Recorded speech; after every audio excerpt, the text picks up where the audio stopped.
This launch was produced on the lands and waters of the Kallarakkal and Muanina peoples, whose sovereignty was never ceded. We pay respects to their elders past and present. Wherever we're listening from today always was and always will be Aboriginal land. It is difficult to sleep at night sometimes with the hazy apparitions that dance like revellers around your bed. Spindly fingers close around your wrist and you are woken by a cold breath on your neck. In the stillness and the dark, you fumble for your phone and send a few anxious messages. You are left on red at 4:41 a.m. A postcard slides under your door. It reads, You are cordially invited to the launch of Spectre. Welcome to the launch of Voiceworks issue 125, Spectre. Inside this issue, you will find all kinds of spooky content, such as a live autopsy, the myth of good posture, and people howling for their dogs. We hope you enjoy this issue as much as we enjoyed editing it. Hey everyone, my name is Eli. I am based in Hobart and I recently started editing fiction for Voiceworks. When I'm not editing, you'll usually find me reading or trolling Zoe on Twitter. Hey, my name is Zoe. I'm a non-fiction editor on the committee for Voiceworks as well. I've been here for about 2 years now. It's been an amazing experience to get to work with young writers across the continent and to see all their brilliant work evolve. When I'm not writing or editing, you'll usually find me griping on Twitter. I'm a carer and an active volunteer at the Australian Youth Climate Coalition and Grassroots Action Network Tasmania, and I just finished my honours degree in English Literature at the University of Tasmania, which is incidentally where I met Eli. So I just wanted to ask you, as the newest or one of the newest members to the editorial committee, what was your favourite part of the editing process? This is my first issue for Voiceworks, and I edited Nostos by Miranda Rogers. Honestly, my favorite part about any editing process is getting to work alongside diverse writers and being able to highlight their spectacular stories. And that was no different this time around. I had a great time working with Marina, and I really think that we put a really great story together. Cool. I think my favourite part of editing this round, it was a live autopsy by Joshua Sorensen, was learning so much from the writer I edited with, which is often the case. It's a very collaborative process at Voiceworks, and there's always a lot of cross-pollination of ideas involved. So I often actually feel more inspired to write after reading others' work and dissecting it, pardon the pun. We hope you enjoy the launch of Spectre. For this issue, we commissioned 4 Tassie artists to make postcards for us. Check them out. Our first video postcard is by Jade Irvine. Jade is an artist and writer living in Nipaluna, Hobart. Her creative work encompasses 2 main themes, conveying a sense of place through landscape and working to re-examine her cultural identity. Jade is currently researching small museums for her honours thesis and enjoys spending time in the kitchen experimenting with vegetables.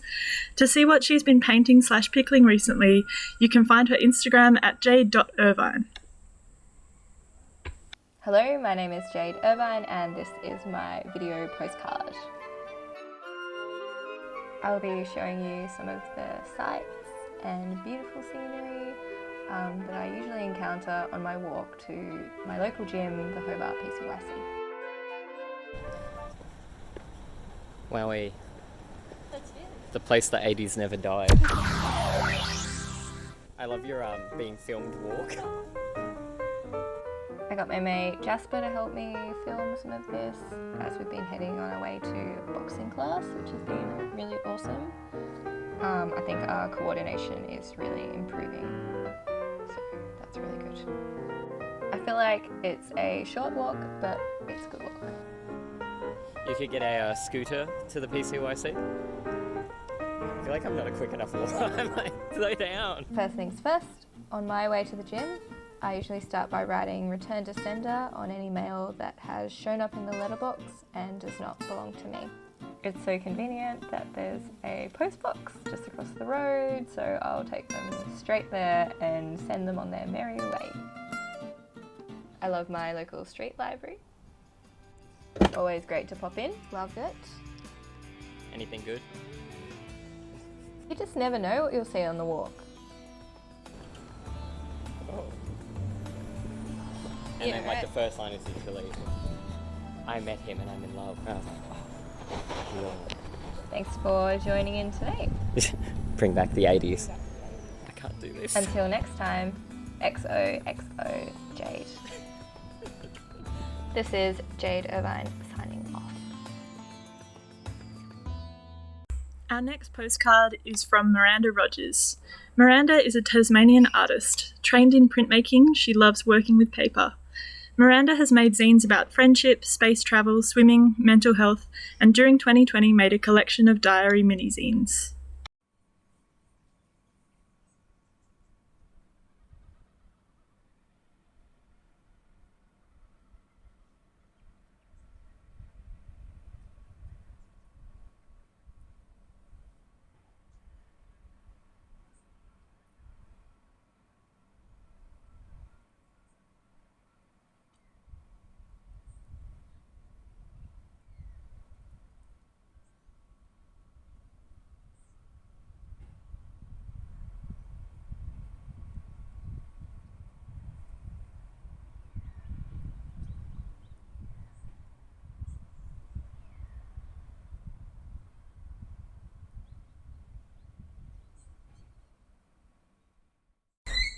Our next video postcard is from Karina Howe, a Japanese Tasmanian artist living and working in Hobart. She completed her studies at the University of Tasmania in 2019 and describes herself as a portrait/genre painter.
Our final postcard is from Rebecca Bannister.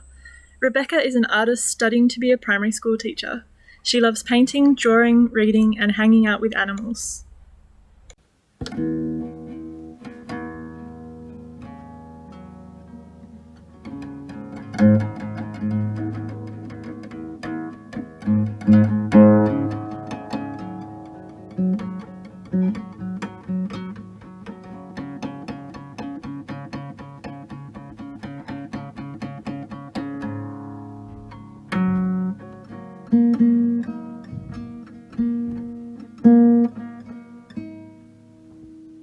Thanks to all our wonderful artists for those video postcards. Next up, we're going to have some readings from Spectre, so make yourself comfy, pour yourself your favourite cup of tea, and turn to page 77 of Voiceworks Spectre for The Myth of Good Posture by Yael Grunseit. Yael is interested in the tensions between Judaism, nostalgia, autonomy, and anomie.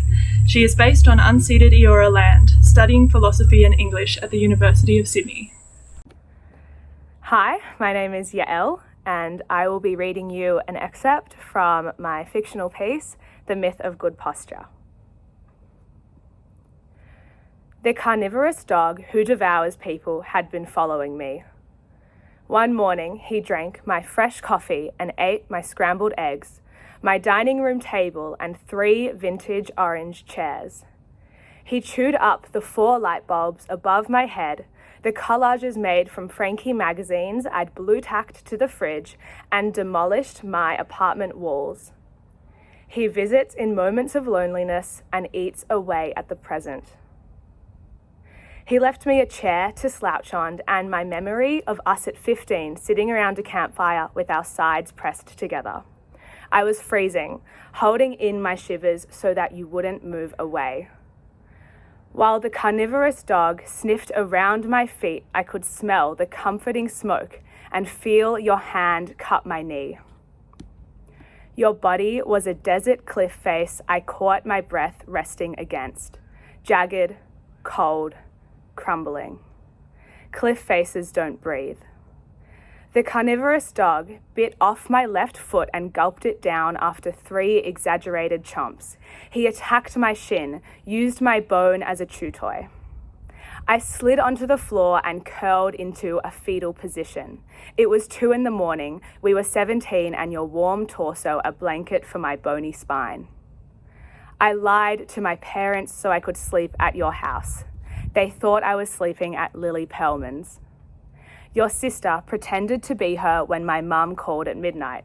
I knew that throwing a clod of earth at the carnivorous dog would make him disappear. Everyone who's read Avodah Zarah knows that.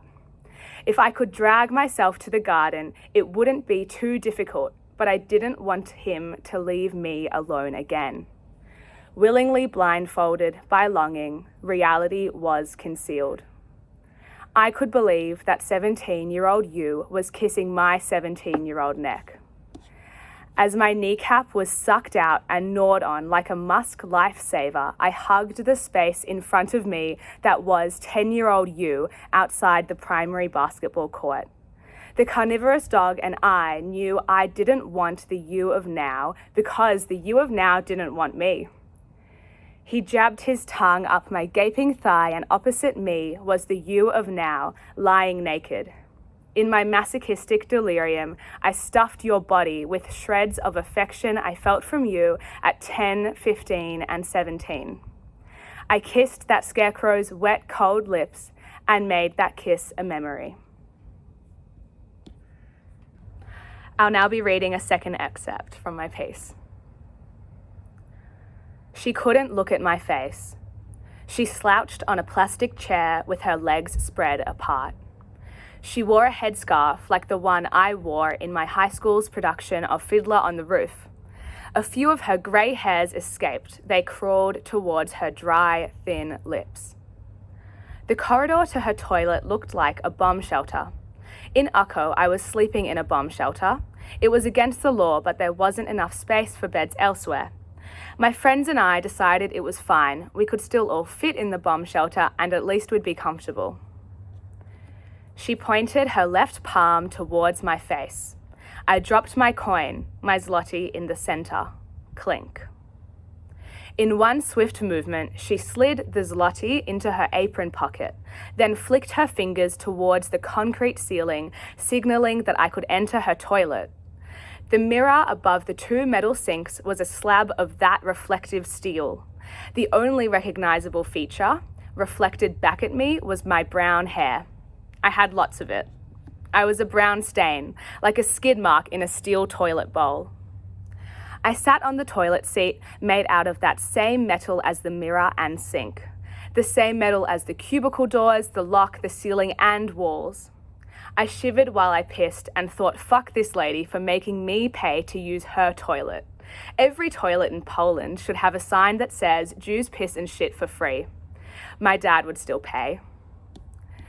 I washed my hands with grey, icy water that burned. It burnt more than when I held an ice cube for 30 seconds to see how much giving birth would hurt. I regretted washing my hands. The stinging, prickling discomfort was not worth killing whatever germs I might have picked up in her toilet. I wiped my hands on my jeans, which were blue but looked grey. I handed her 3 more zloty on my way out. Clink. Her placidity was louder than a scream. She was stuck in this grey purgatory. I imagined her sleeping on that plastic chair, the liminal space between my Janek and our hostel. But I could leave. I left. In the white sunlight, I walked across the gravel footpath and bought some Polish lollies from the petrol station. I sat on the gravel and shared them with Jake. They were really good lollies, like Nerds but chewier. The man driving our tour bus finished his cigarette, all 40 of us loaded on. The pianist played on a small fold-out screen that hung from the ceiling at the front of the bus. The tour guide made sure there was always a Holocaust movie playing while we drove. Jake asked what I was writing in my diary. I said poetry. He said that's barbaric, and we laughed. I'll finish with one more excerpt. 1. To have an instinct amongst the discomfort. 2. To hold the lit match blindfolded and know where to hover it. 3. Know when to blow it out for honor's sake. I know to try honor myself. I don't mind, I'm not sure, I don't care, don't feel like, don't really believe anything else. 4. I know not to embarrass myself because 5, that would be embarrassing. 6. To touch every link in the necklace I inherited. 7. Kept upstairs in a safe I don't know the combination to. 8. Its value hidden in an envelope I am not allowed to open. 9. Though understanding will not settle my unsteady hand. 10. Or stop time burning my fingertips away.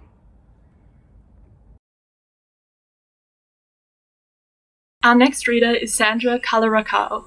They will be reading from their piece, I Try to Follow My Daily Ritual, but All I Can See Are the Ghosts. Sandra writes, sleeps, and dreams on unceded Gadigal Bijigal land. They're trying to become friends with the ghosts under their bed. Hello from beautiful Gadigal Bijigal land. My name is Sandra, and today I will be reading a poem I wrote for the latest issue of Voiceworks, Spectre. This poem was written in memory of and is also dedicated to my grandfather who passed away a few years ago. Yeah, I hope you enjoy. This is I try to follow my daily rituals, but all I can see are the ghosts. I wake up and wish I hadn't. The start of September only digs up ghosts. See, I had called my grandfather Daddy. No, not Daddy. Daddy. But now he's dead, so I guess I don't call him anything anymore. I brush away at my teeth. It has been 4 years today. Yesterday, the realization hit suddenly. I'd forgotten what his voice sounded like. In my mind, I sit down and weep for eternity, but in reality, it has only been 4 years. I wash the dregs of instant coffee and Wheat Bix bits down the drain. I sit at my laptop and stare. See, Darty wasn't always a kind or particularly nice person to many people, but he was still person and he was still my Darty. Tall with a big pot belly we used to tease him about, saying there was a baby inside as excuse to hug him. His handwriting was calligraphy. I remember how he used to sign his signatures slowly, artist at canvas. Amma had told me amusedly that it was unforgeable. She'd know because she tried once, so maybe that's a lie. I wish I had tried to copy it at least once. I wish I could remember. My laptop has turned off, and my reflection is all wobbly. I ate lunch with brother and tried to smile. See, it was an open casket funeral. When I stared too long, it seemed like he was breathing, and I'd feel an awful hope before the crying, that I could help him with his sandals again, and we could walk up to Sunday Mass together. He had looked so small at church the last time I saw his face. The coffin had shrunk him somehow. I do not finish my lunch. I am in bed again, counting the glow-in-the-dark stars on the ceiling. See, they said the last person he asked for at the hospital as he became a ghost was my grandmother. My auntie had taken her home because she was sweating out a fever. Yeah, that's it. Thank you. Our next reading is Rosarium by Carlos Hasham. Carlos is an Australian Lebanese writer who finds purpose in documenting the power of religion, culture, and family on the self. An ardent reader, he is studying arts law in Sydney. 3. Virgin. Winter encroached upon him. Coldness seeped beneath his skin, making a home in his hollow bones and empty eyes. Neither porn nor imagination can warm such coldness. He stared at movie posters on his bedroom wall of couples kissing in front of shadowed landscapes and perfect faces superimposed on one another. He had not even scraped the surface of what that felt like. Skin on lips, clutched fingers. They all seemed like an impossibility that could only occur in a religious secrecy. But teenhood was slipping to an end, and so was the chance for young touch. He used his phone to find someone, going off the brief knowledge he had gained from TV shows and overheard conversations. All it took was a simple motion, the swiping of a fingertip to the right. He would have never thought that such a simple act would change him. His name was Rowan. Before his face reached closer to his lips, his long blonde hair brushed his nose. Why are you so nervous? No one's watching. I know, but sometimes it feels like they are. There was a brief pause as Rowan looked at him. You don't act very Lebanese, do you? Rowan was curious, fascinated. He knew he wasn't asking to be rude, so he asked, Does it matter? No. Rowan sucked out of his vape and blew a plume of flavoured smoke towards his lips. Somehow, it felt freeing. As Rowan's hand reached his thigh, he froze with the sheer inexperience of contact, but soon enough they were enveloped in each other. His forefathers observed him with their ancient pupils, wide and open. The hatred of his worlds could not penetrate the heavens that separated them from him. What was left was only love. Sergius and Bacchus, one of them said. That is the kind we are seeing. He kneeled on top of Rowan. His golden cross dangled between them and pressed against their lips. Nonetheless, they continued. His fingertips glided across Rowan's freckled cheek and drew him closer. His innocence perished, and with that, his fear. A chance flashed before him, a life that Rowan was a part of, and also an equal chance of Rowan never coming back. Dedicated to those chances, he continued his prayer. 4. Panagia. No matter how many sweaty hours he spent in stuffy churches, he could not convince himself or his mother what he had become, Lebanese by label. He continued early for his mother and his grandmother. Thin incense was now just scented smog. It greyed his view of young deacons and red wine. The knotted lines of foreign script were just images to him, but he always knew one word and when to sing it. Kadi Shat, holy. He began to get home later and later. He talked less and smiled more as messages illuminated his phone. His mother's gaze grew more aware and suspicious. Similarly, heavenly pupils moved across the sky like stars. Unlike her, they saw everything. All they could do was hope that their words would survive the journey to Earth. Our daughter, you must ask. She sensed an emerging breeze, a wind of change, and asked, "Is it a boy?" Tension filled the silent void, and every sound seemed muffled as his eyes locked with his mother's. She saw fact, and he saw honesty. He gave her truth, years of rotted wounds around his mouth healed. His lips could speak freely now. A great wind swept over the house, carrying away shame, invisibility, and 18 years of trailing incense.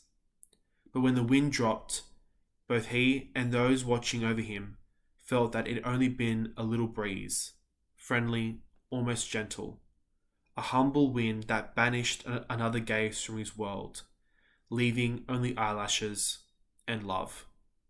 Such euphoria and swiftness, he thought, could only be of divine doing. Amen. 5. Assumption. He continued into the world, bearing the eyes he was given, and a skin that was his.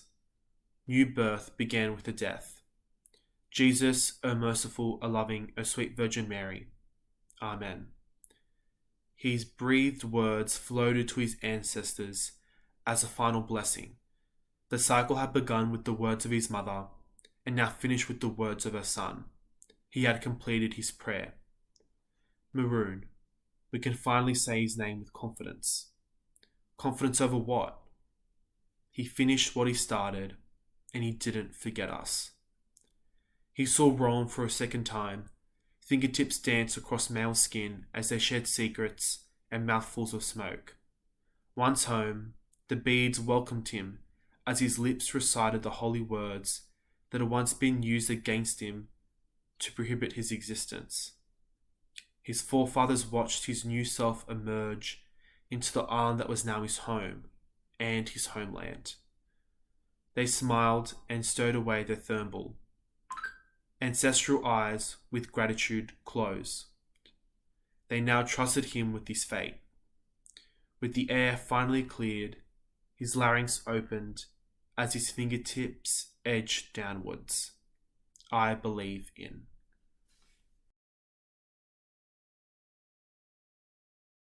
Our final reading is by Svetlana Sterlin, and this is probably one of my favourite poems ever published by Voiceworks. It's called When the Stars Explode. Svetlana is a Mianjin-based prose, poetry and screenwriter whose tumultuous childhood as a swimmer and immigrant often influences her work. Hi, I'm Svetlana and I'm going to be reading my poem When the Stars Explode, which is the titular poem of a collection I am working on. When the Stars Explode. There's a boy I swim with whose father just died of cancer. A girl I coach whose mother passed the same way, as well as the mother of my only remaining swim friend, and an Olympian whose dad died too young. Each death flip turns me back to the friend we lost as little girls. 10 years gone. Same length of time, a piece of twine was caught around the lane ropes they finally replaced after we left. Only took them 10 years. 10 years is the age I turned our first year there. 10 years employed and Dad almost got a plaque for it. No. They cut the twine just 10 days before I realized your prank. Pulling thread loose, like memory, from my tog straps. I guess it was then I discovered my superpower. I should stop calling it that. Should stop feeling proud of the dream I had of you before seeing you the next day. Of grandmother before she died the next day.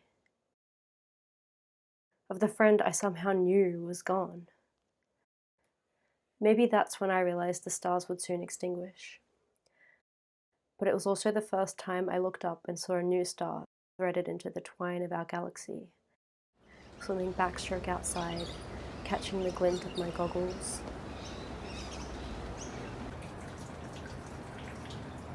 In the morning, the clouds part in the shapes of butterflies. Silver-lined wings glow above us through the floodlights. Breaststroking, the stars sparkle among our ripples. With every breath and freestyle, I catch the glint of your eye. Even through our goggles, I can feel the twine between us like a spider web, like the ripples that meet halfway, which is how far I am to the age my mother is now. But at 22, I'm just beginning to feel like a teenager. Isn't it odd how celebrities seem young at 45, and how you were always younger than me? Until today, the first time I cried watching The Office, the one where they make an ad, reminded me of how we used to be, the video we made for Dad's birthday. That same day, he was informed of his redundancy. But I don't think about that so much anymore. Maybe you were right to move away, I'm worried. Or maybe you've been underwater too long. I hear they've converted you to a freestyler. Remember when you were a backstroker, when you pointed out all the shapes you saw in the clouds? Remember my dreams about upside down skies?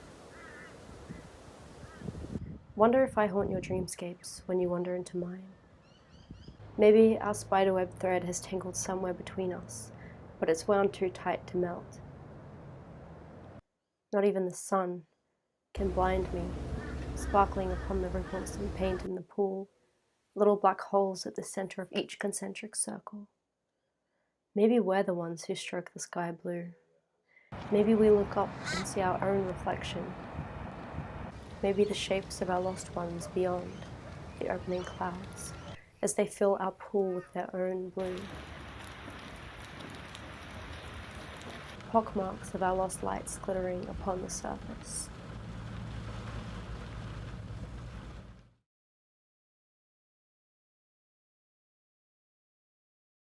Thank you so much, and thank you Voiceworks for publishing my poem and for facilitating a really comprehensive editing process. Hi, I'm Adalia. I'm the editor of Voiceworks, and I'm just popping in at the end here to say a bunch of thank yous. Firstly, I want to thank our incredible readers, Yael Grunset, Hasham, Svetlana, Sterlin, and Sandra Kallarakkal, for sharing their work with us. I want to thank the postcard artists, Jade Irvine, Miranda Rogers, Karina Howe, and Rebecca Bannister, for their amazing both physical, visual postcards that you'll be able to find, as well as their generous video postcards of the spaces that they inhabit. For those of you who don't know, this launch was originally supposed to be in person in Tasmania, and when we realised that that wasn't really going to be practical right now, we ended up moving it towards digital, but we wanted to find a way to make it still feel really Tasmanian in its space and in its focus, and I'm so grateful that those artists have helped us to do that. I'm also super grateful to our Tasmanian EdCommers, Zoe Douglas Kinghorn and Elijah Kelly, not only for the work they've done in hosting this launch, in editing it, in organising it, but also especially in riding the wave of changing it from being a physical launch to a digital launch and the new challenges that came with that, as well as the work that they're putting into getting those postcards into all kinds of different spaces. I also want to thank my colleagues at Express, especially Magenta Sheridan, who also was so important to helping us make the transition from in-person to digital launch. I want to thank all of our EdCommers who worked on the issue. We're now working on what's going to be my last issue of Voiceworks ever, Portrait, and so I'm feeling especially grateful and especially sad about the remaining time that I have left with them. I want to thank all of our contributors. I love Spectre so much. I love every issue of Voiceworks so much. And coming back to it to proofread each time, I had a new favourite piece, a new thing that I pulled out of each piece, and that's so exciting to get to work with writers like that every single day.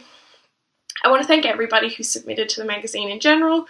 Getting to read so much great work and having to say no to so much great work, and just getting to see these glimpses of all of these different people, especially as I'm not seeing that many people in person, has been really beautiful. And And I also, obviously, sorry, I had to check my notes for that, would like to thank you for watching. It's really great to have a community that engages with Voiceworks and with our writers. And thank you so much. I hope you have a lovely day. Bye. Thank you for joining us for the launch of Spectre. We love seeing mags out in the wild, so definitely tag us in your Instagram and Twitter posts @VoiceworksMag.